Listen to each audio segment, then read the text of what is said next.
Welcome back. All right, we are about to start part 2 of the book, and we're almost halfway through it. Chapter 18, Kidnapped.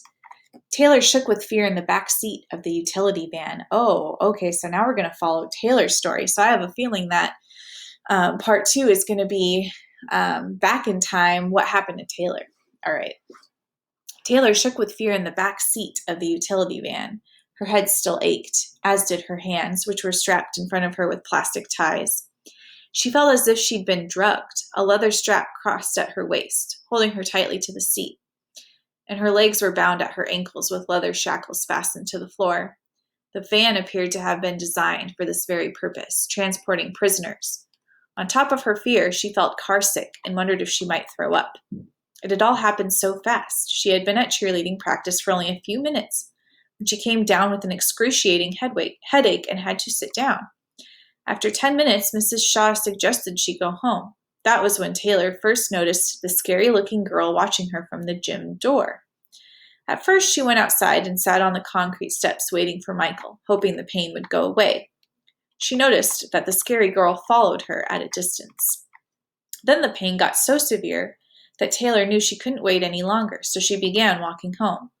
She was crossing the school's back parking lot when a white van pulled up beside her. The van she was held captive in. Taylor had thought the van was one of the school's food service vehicles, and she hadn't paid much attention until it stopped. The side door swung open, and the scary-looking girl, the same girl who now sat in front of her, stepped out. Taylor's first thought was, why is this girl wearing a dog collar? Her headache immediately intensified until she fell first to her knees, then on all fours, dizzy and disoriented. "Take it easy," someone shouted. Then a man got out from the front of the van and stood next to her. "Are you okay?" "I don't think so," Taylor said. "Let me give you a hand." Her head was spinning, and the buzzing in her ears was so loud that she didn't resist the two men picking her up and carrying her inside the van, blindfolding her and strapping her down to the back seat. Then someone put something over her mouth and nose. That's the last thing she remembered. She wondered if anyone had seen her being kidnapped and called the police. Maybe her father was coming for her right now. She desperately hoped so, but doubted it. The whole thing had taken less than 30 seconds. She had been taken without even a scream. Heavy rock music played from the front of the van. Earlier, when Taylor woke, her captors were arguing over whether to listen to classic rock or rap. They flipped a coin to decide. Classic rock had won out, and Aerosmith was playing, adding to her headache. The scary-looking girl sat alone on the bench in front of her. The girl was about her age, though a little shorter.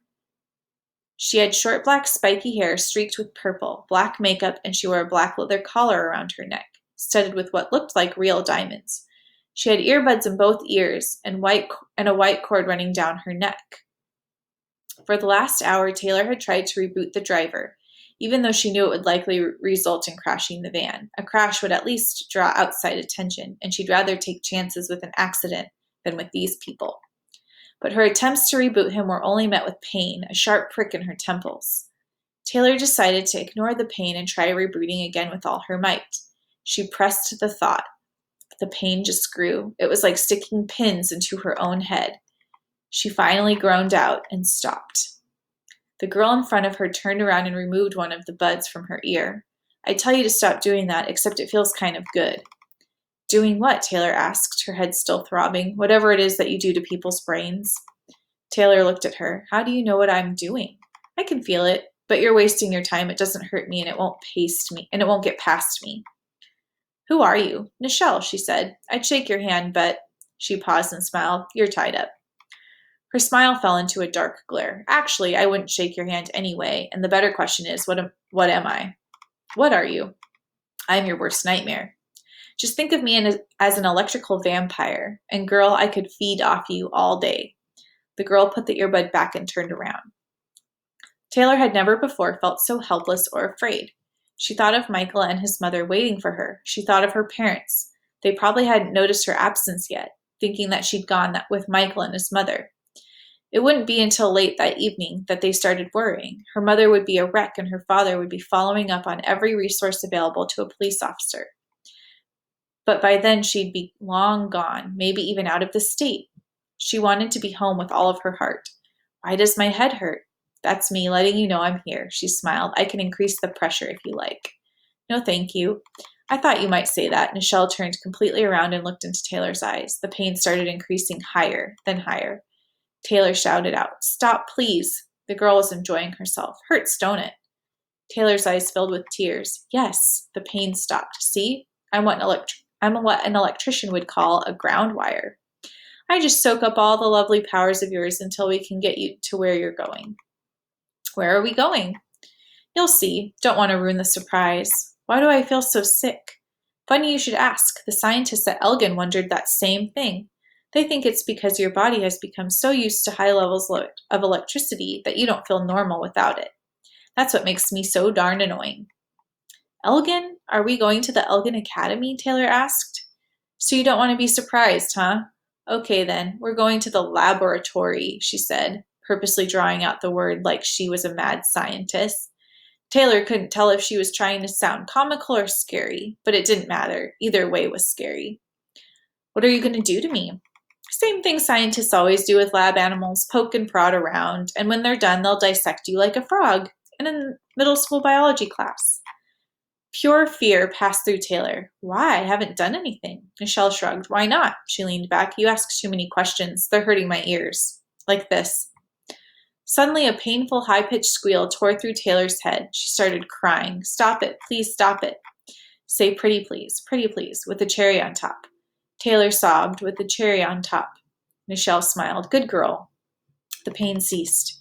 "Now, no more talking. You just be real quiet there, and in the future, should I ask you something, you will refer to me as Master. You got that?"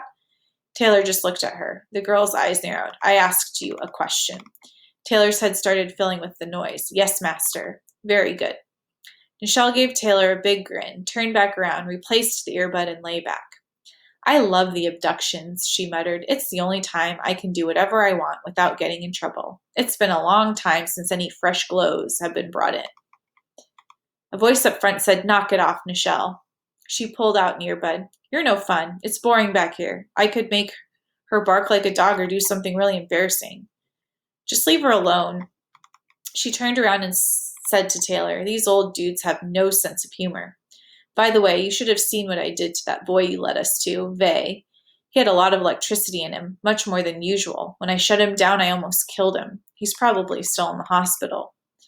"You have Michael?" "I can't hear you," she sang. She winked. "You didn't say Master." "I'm sorry," Taylor said quickly, afraid she might get hurt. She might hurt her again. "You have Michael, Master?" Nichelle smiled. "No, the little guy's friend showed up, and we had to go. But we'll have him soon enough. We took a little insurance. You and his dearest Mumsy."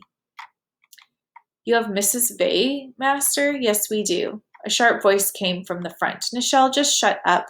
Nichelle leaned toward Taylor. "Now look what you did. You got me in trouble." She turned back to the front. "Oh, chill. It's not like she'll ever get the chance to tell anyone." She shook her head. "Idiots," she said under her breath, once again replacing the earbud. "No more talking," she said to Taylor. She leaned her head against the interior metal wall of the van. Taylor tried to keep from crying. She was in pain and frightened. She wondered if what the girl had told her about the laboratory was true. Would they really cut her open? As frightened as she was to find out, she had to know. She leaned her head against the van's wall to read Nichelle's mind. She saw images of the school from the brochure. She saw other youths her age, some of them well-dressed and laughing. And she knew Nichelle hated these kids. She saw something she didn't understand. She saw herself at the school interacting with the other students, as if it had already happened. Was she seeing the future? Then she saw other youths lying on the ground, some in pain, others crying in a dark place that looked like a dungeon. She sat back up, unable to continue. Everything she saw in Nichelle's mind terrified her. All right, we're going to pause there for today. This is very interesting. We'll see what's going on next.